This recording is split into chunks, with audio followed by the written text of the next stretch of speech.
Bienvenue dans Grand Teacher Relate, l'endroit où l'économie devient une histoire. Aujourd'hui, on parle d'un tremblement de terre dans le monde du luxe, une chute, une reprise et surtout, un duel de titans.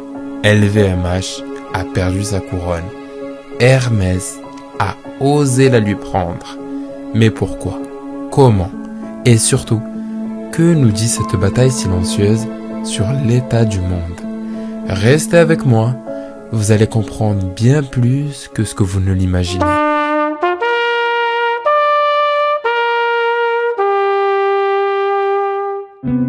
Grand Teacher relate les histoires de la finance. LVMH, ce nom, c'est presque un empire. Louis Vuitton, Moet, Hennessy, Dior, Givenchy, Fendi, Bulgari, Tiffany, et la liste continue. LVMH, c'est l'icône du luxe, une vitrine française mondiale, dirigée d'une main de maître par Bernard Arnault, longtemps l'homme le plus riche de la planète. Mais le 15 avril 2025, une bombe. Hermès, la maison du carré de soie, des sacs Birkin et Kelly, dépasse LVMH. En quelques heures, Hermès devient la première capitalisation boursière du CAC 40. LVMH recule. Le géant trébuche. Pourquoi? La réponse tient en deux mots. Ralentissement économique et en deux zones. Les États-Unis et la Chine. Aux États-Unis, l'inflation a comprimé le pouvoir d'achat. En Chine, la reprise post-Covid patine. La classe moyenne ralentit ses achats. Et devinez qui souffre en premier? Le luxe accessible.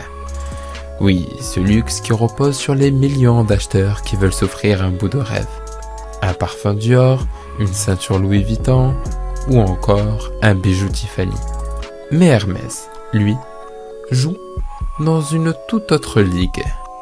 Du vrai luxe, le rare, le sur-mesure, le hors du temps. Autrement dit, l'intemporel. Résultat, Hermès résiste mieux et séduit la bourse. Action LVMH chute de 7,8% en une journée. Bernard Arnault perd 12,3 milliards de dollars. Les médias s'emballent. Le roi est mort. Vive Hermès? Mais 2 jours plus tard, renversement. Hermès recule, LVMH remonte. Le trône est repris. Ce n'est pas juste une anecdote boursière, c'est le reflet de quelque chose de plus grand. Le secteur du luxe n'est plus intouchable. Le monde change.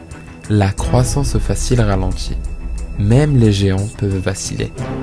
Et derrière cette guerre silencieuse entre LVMH et Hermès, il y a une autre question. Qui aura le dernier mot dans ce monde incertain? Celui qui vend à tous ou celui qui vend à quelques-uns? Ce que nous dit cette histoire, c'est que l'économie, ce n'est pas que des chiffres, c'est une scène, un théâtre, où les plus grandes marques du monde se battent pour rester dans la lumière. Et parfois, même les rois tombent. C'était Grand Teacher Relate. Si cet épisode vous a éclairé, partagez-le, notez-le et surtout restez curieux. Parce que derrière chaque secousse boursière, il y a toujours une histoire à raconter. Parce que chaque territoire cache une vérité stratégique.